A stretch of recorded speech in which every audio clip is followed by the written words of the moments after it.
बिस्मिल्लाहिर्रहमानिर्रहीम। शुरू करते हैं जी। अच्छा, लास्ट क्लास में हमने कुछ चीज़ें डिस्कस की थी OU वगैरह के हवाले से, जिसमें OU हमने देखा था हम OU क्यों बनाते हैं।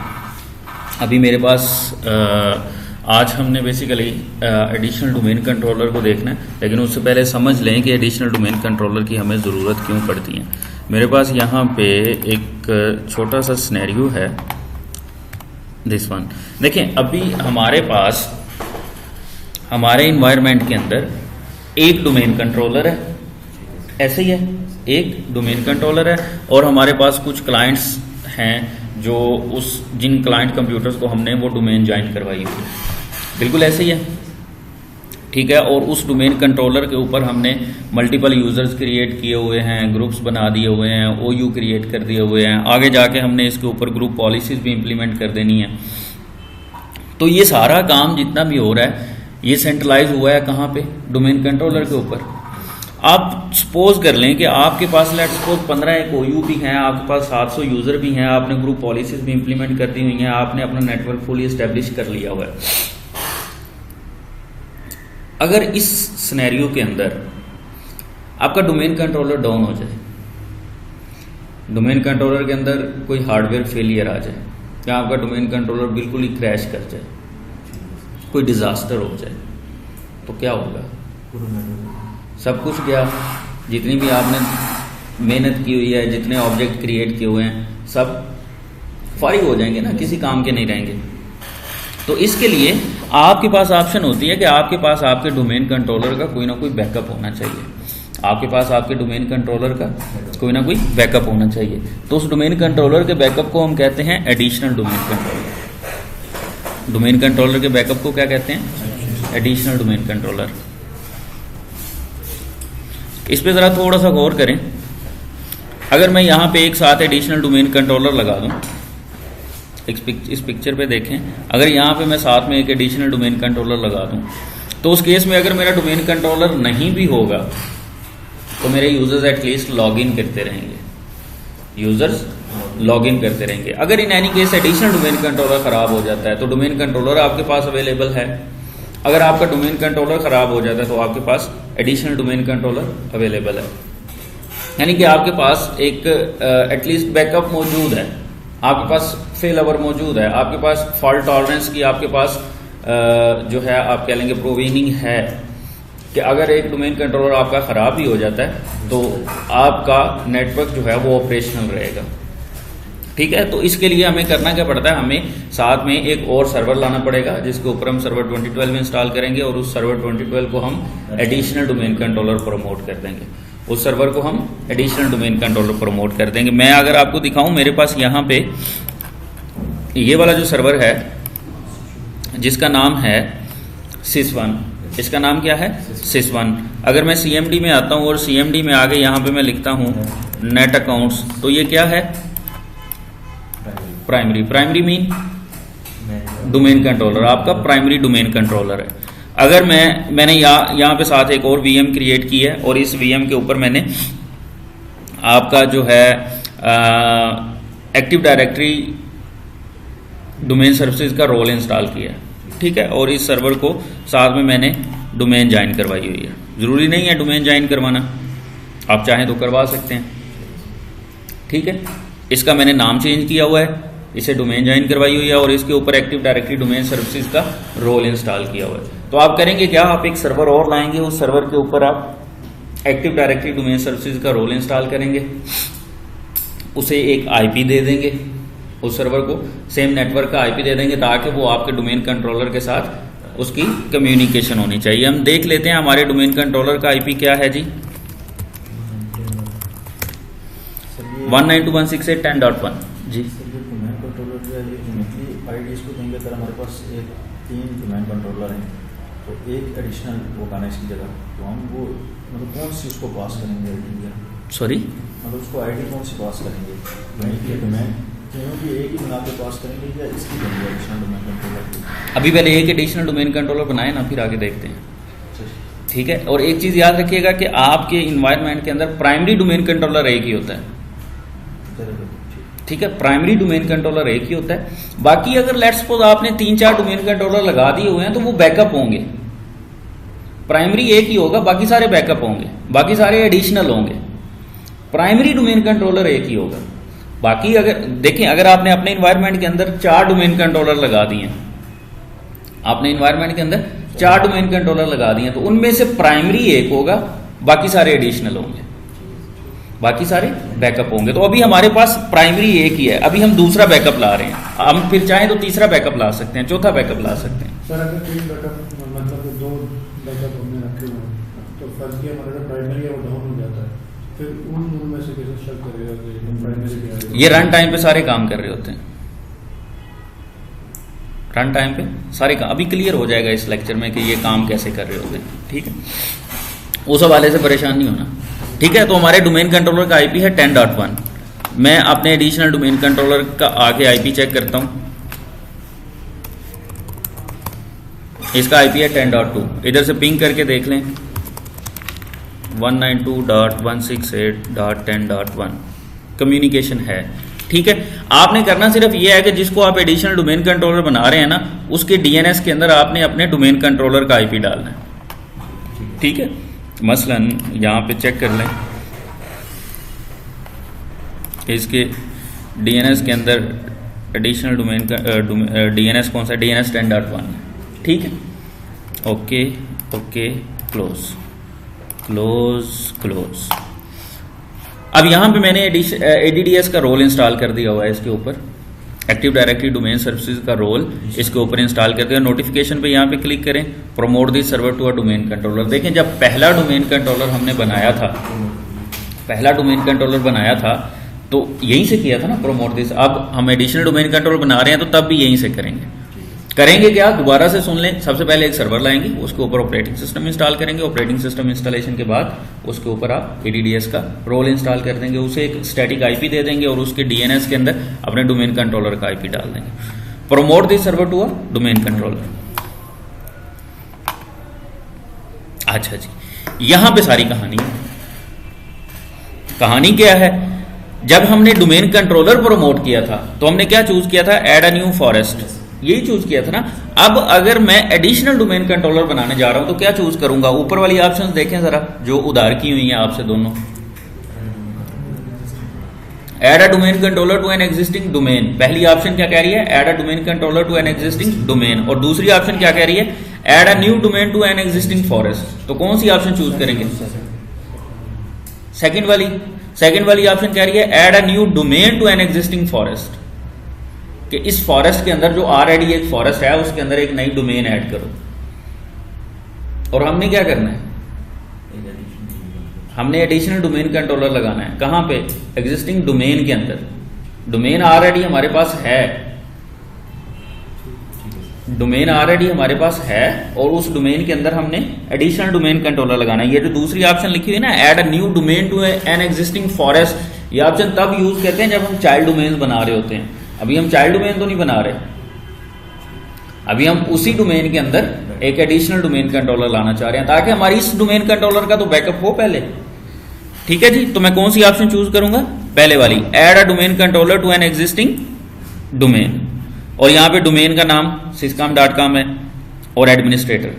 ठीक है, क्रेडेंशियल आप यहां से चेंज करके प्रोवाइड कर देंगे, किसके, डोमेन एडमिनिस्ट्रेटर के। नेक्स्ट। अच्छा देखें, जब हमने पहला डोमेन कंट्रोलर प्रमोट किया था ना, तो तब ये चेक्स ग्रे थे। इस वक्त आपके पास ये ऑप्शनल है, आपने बनाना है या नहीं बनाना। इसे डीएनएस सर्वर बनाना है तो चेक रहने दें, नहीं बनाना तो अनचेक कर दें। ग्लोबल कैटलॉग इसे बनाना है तो चेक रहने दें, नहीं बनाना तो अनचेक कर दें। हमें बनाना है दोनों को। ठीक है, और तीसरी ऑप्शन है रीड ओनली डोमेन कंट्रोलर, इसको बाद में देखेंगे। उसके बाद साइट नेम, साइट्स को भी आगे जाके देखेंगे। यहां पे डीएसआरएम पासवर्ड आपने एक देना है और नेक्स्ट कर दें। अब देखें, यहां पे मैं इसको डीएनएस सर्वर बना रहा हूं, मैं इसको डीएनएस सर्वर बना रहा हूं, तो हमारे डोमेन इन्वायरमेंट के अंदर कितने डीएनएस हो जाएंगे, 2 डीएनएस हो जाएंगे।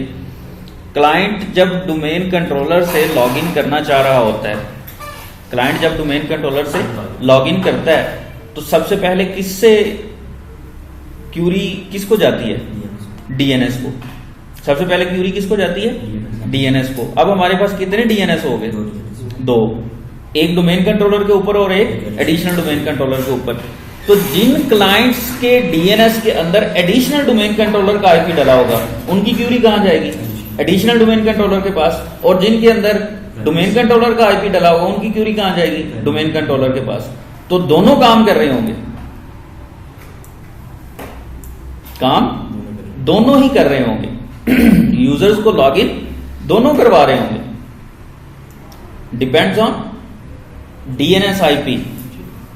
क्लियर होती है बात? ऐसा नहीं होगा कि अगर आपका डोमेन कंट्रोलर जब तक खराब नहीं होता, डोमेन कंट्रोलर खराब होगा तो एडिशनल डोमेन कंट्रोलर काम पे लगेगा, नहीं। ये एट द सेम टाइम दोनों काम कर रहे होंगे। ये आपका फेल ओवर भी होगा, ठीक है? ये आपका बैकअप भी होगा और आपका फेल ओवर भी होगा, और लोड शेयरिंग भी हो रही होगी। मैं इसको नेक्स्ट करता हूं। क्लियर हो गया? नेक्स्ट, एडिशनल ऑप्शन में है आपके पास कि रेप्लिकेट कहां से करना है, रेप्लिकेट होना क्या है। देखें, डोमेन कंट्रोलर के पास इस वक्त क्या है? NTDS.DIT, एक्टिव डायरेक्टरी की डेटाबेस, जिसके अंदर सारे ऑब्जेक्ट्स की इंफॉर्मेशन पड़ी हुई है, जिसके अंदर सारे ऑब्जेक्ट्स की इंफॉर्मेशन पड़ी हुई है। तो अगर वो सर्वर खराब होता है तो दैट्स मीन के यूजर्स NTDS.DIT खत्म हो रही है ना।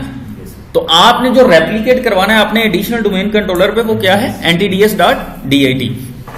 तो वो आपसे एक्चुअली ये पूछ रहा है कि रेप्लिकेशन कहां से करवानी है, एनी डोमेन कंट्रोलर या sys1। अभी हमारे पास एक ही डोमेन कंट्रोलर है ना, तो हम sys1 करें या एनी करें? ठीक है, बात एक ही है। मैं कहता हूं जी sys1 से कर लो। ऊपर ऑप्शन है कि इंस्टॉल फ्रॉम मीडिया, ये मैं आपको बाद में करवाऊंगा जब रीड ओनली डोमेन कंट्रोलर पढ़ रहे होंगे। तो रीड ओनली डोमेन कंट्रोलर को हम इंस्टॉल फ्रॉम मीडिया करेंगे। मैं इसको नेक्स्ट करता हूं।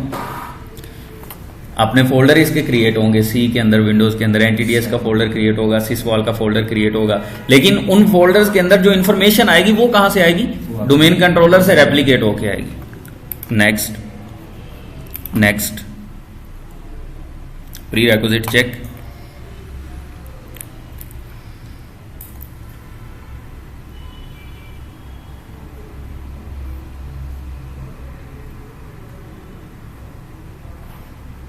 और इंस्टॉल। ये इंस्टॉलेशन पे थोड़ा सा टाइम लेगा और उसके बाद आपका ये वाला सर्वर रीस्टार्ट होकर वापस आएगा। जैसे ये वापस आएगा तो ये आपका एडिशनल डोमेन कंट्रोलर बन चुका होगा। ये थोड़ा सा टाइम लेगा, मैं तब तक वीडियो पॉज कर देता हूँ।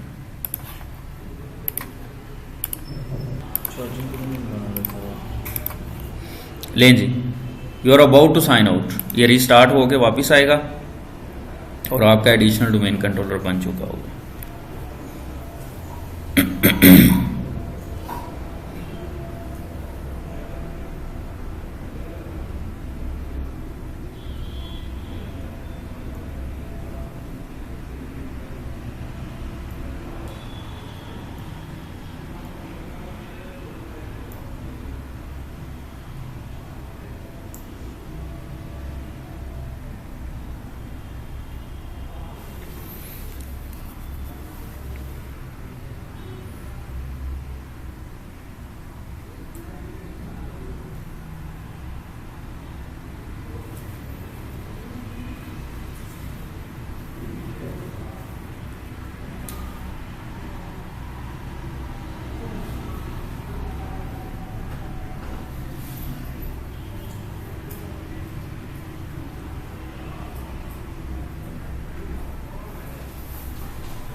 लें जी, अगर मैं यहाँ पे इस सर्वर पे आके CMD में आता हूँ और CMD में आके यहाँ पे मैं लिखता हूँ नेट अकाउंट्स, तो ये देखें क्या लिखा हुआ है, बैकअप। ठीक है, तो डोमेन कंट्रोलर के ऊपर नेट अकाउंट करने से लिखा आता है प्राइमरी, एडिशनल डोमेन कंट्रोलर पे लिखा आता है बैकअप, और जो मेंबर सर्वर होता है उसका लिखा क्या आता है? समूह से पढ़ने वाले हैं आप लोगों को, प्रैक्टिस नहीं कर रहे ना। सर्वर लिखा होता है और क्लाइंट ऑपरेटिंग सिस्टम के ऊपर वर्क स्टेशन लिखा होता है। प्रैक्टिस नहीं कर रहे, मुझे समझ आ रही है। प्रैक्टिस को जारी रखें, अदरवाइज आगे जाके तो ये चीज़ें आपके ऊपर से गुजरेंगी। जैसे मूवीज़ में, वो तमिल मूवीज़ में वो हीरो के कान के पास से गोली गुजर जाती है, ये तो फिर आपके साथ वो वाला सीन हो जाएगा।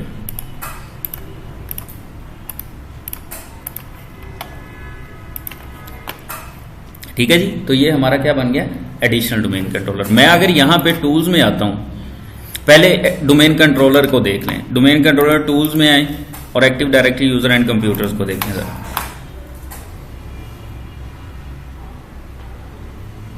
यहाँ पे आपने मार्केटिंग का OU बनाया हुआ है, सेल्स का OU बनाया हुआ है, ठीक है, और आपके पास यूजर्स के अंदर ये वाले सारे यूजर्स हैं। ठीक है, मैं यहाँ पे अपने एडिशनल डोमेन कंट्रोलर के ऊपर अगर active directory user and computers में आता हूँ,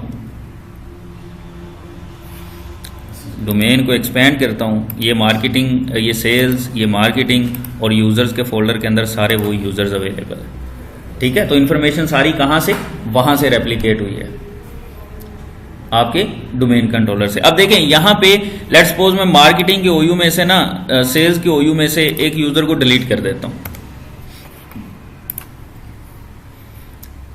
ये काम मैंने कहां से किया, एडिशनल डोमेन कंट्रोलर से। सेल्स के OU से मैंने एक यूजर को डिलीट कर दिया। अगर मैं यहां पे आता हूं और इसको एक दफ़ा रिफ्रेश करता हूं और सेल्स में आता हूं, अभी तक ये यूज़र अवेलेबल है, थोड़ी देर में चला जाएगा, परेशान नहीं होना। जैसे ये एंटिटीएस दोनों की रेप्लिकेट करेगी तो सेल्स का ये वाला यूज़र यहाँ से ख़त्म, जैसी रेप्लिकेशन होती है। ठीक है, मैनुअली भी कर सकते हैं, वो मैं आपको बाद में बताऊँगा मैनुअली कैसे होती है। यहाँ से अब देखें, मैंने एडिशनल डोमेन कंट्रोलर से एक यूज़र को डिलीट किया है और डोमेन कंट्रोलर से मैं एक यूज़र क्रिएट कर देता हूँ, यूज़र, और इस यूज़र का मैं नाम रख देता हूँ let's suppose test. Next next finish. यहाँ पे मैंने एक टेस्ट का यूज़र क्रिएट कर दिया।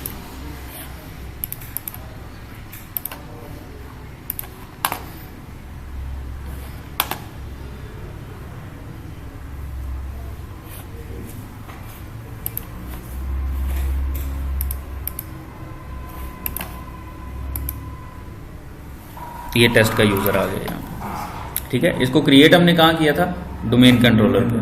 ये देखें, डोमेन कंट्रोलर से हमने यहाँ पे एक टेस्ट का यूज़र क्रिएट किया था, और अगर आप एडिशनल डोमेन कंट्रोलर पे आके देखते हैं तो टेस्ट का यूज़र यहाँ पे भी मौजूद है। ठीक है, ये जो है ना आपका सेल्स के अंदर, ये भी थोड़ी देर में चला जाएगा। जैसे ही OUs की रेप्लिकेशन होगी तो ये भी यहाँ से रिमूव हो जाएगा। ठीक है, तो देखें अब यहाँ पे डोमेन कंट्रोलर और एडिशनल डोमेन कंट्रोलर के अंदर आप लोगों ने एक चीज याद रखनी है कि जो रेप्लिकेशन होती है ये 2 वे होती है। रेप्लिकेशन 2 वे होती है। 2 वे रेप्लिकेशन से क्या मुराद है कि अगर आप एक यूजर डोमेन कंट्रोलर पे क्रिएट करें तो वो रेप्लिकेट कर जाता है एडिशनल डोमेन कंट्रोलर पे, और अगर कोई ऑब्जेक्ट डिलीट या क्रिएट आप एडिशनल डोमेन कंट्रोलर से करते हैं तो वो रेप्लिकेट कर जाता है कहां पे, डोमेन कंट्रोलर पे। यहां पे आप लोगों की एक असाइनमेंट है, आप लोगों ने ये देख के आना है कि डोमेन कंट्रोलर और एडिशनल डोमेन कंट्रोलर में फर्क क्या होता है।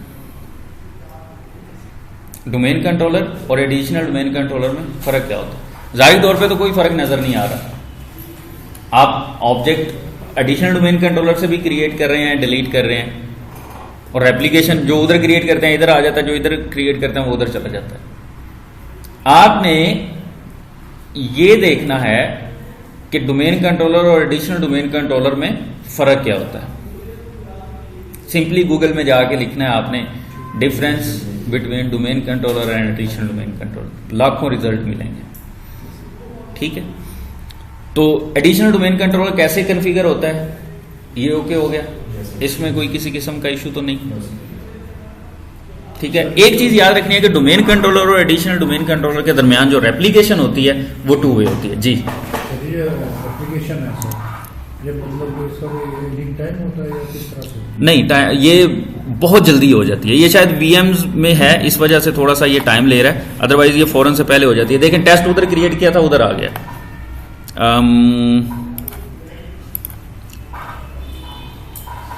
क्योंकि बहुत ज्यादा टाइम नहीं लेती, चला जाएगा, टेंशन ही लेनी।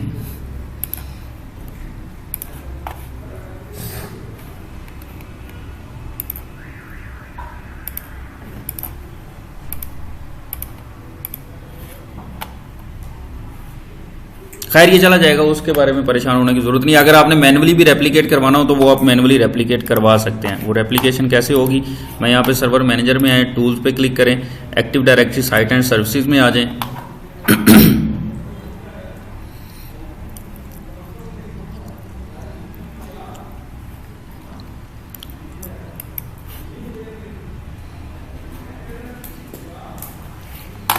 साइट्स को एक्सपैंड करें, डिफॉल्ट फर्स्ट साइट नेम को एक्सपैंड करें, सर्वर्स को एक्सपैंड करें। ये दोनों सर्वर हैं आपके, SYS1 और SYS2। अगर SYS1 पे क्लिक करते हैं तो ये इसकी एंटिटीएस सेटिंग है, यहाँ पे राइट क्लिक करें, replicate now. The following error occur during to attempt the synchronization naming context syscom.com from domain controller SYS2 the domain controller SYS1 the naming context in the process of being removed or is not replicated from the specified server. This operation will not continue. Okay.